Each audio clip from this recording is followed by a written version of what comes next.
Olid sul mingid hirmud ka, kui sa tegid selle otsuse, et okei, et noh, davai, et ma nüüd lähen lavale, et muidugi olid ja. Aga ma olingi kuulnud, on ju,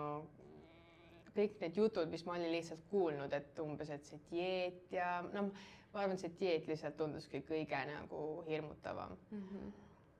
Et neid jutte olid ikka kuulnud, kuidas nad nagu mingi nälgivad ja kuidas nad ei jaksa midagi teha, on ju, kuidas energiat ei ole ja kuidas nad nagu jah, võtavad 10 kilo alla ja siis on mingid noh, et ikkagi see, ma arvan, oligi põhiline hirm, et noh, sest täielik teadmatus on ju, esimene kord on ju täielik teadmatus, on ju, kuidas keha reageerib, kuidas see dieet läheb, on ju, kuidas need kilod lähevad, kuidas üldse keha seda asja vastu võtab tegelikult, see muidugi nagu ma teadsin, et see on ekstreemsport ja noh, näiteks ma ei tea, minu ema on ju, noh, ta absoluutselt alguses seda heaks ei kiitnud, on ju, aga ma olin, et mina tahan proovida, ma tahan, on ju. Ja aga eks ikka oli hirmus jah, aga selles mõttes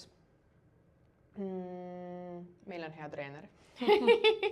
Meil on väga-väga hea treener, et ma arvan, noh, ta rahustas kohe nagu mingite asjadega maha, on ju, ja rääkis kõik ära, mis nagu toimuma hakkab, on ju, kuigi tema jaoks ka on ju uus inimene, ega täpselt ei tea,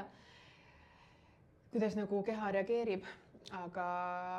selles mõttes kõikidele hirmudele sain nagu selgituse, on ju, kohe ja meil hakkas nagu kohe väga hea koostöö, me kohe klappisime ja et ma arvan, noh, see on kõige olulisem asi, ma arvan, selle spordi juures, et peab olema nagu hea treener, kes toetab ikkagi nagu 100%.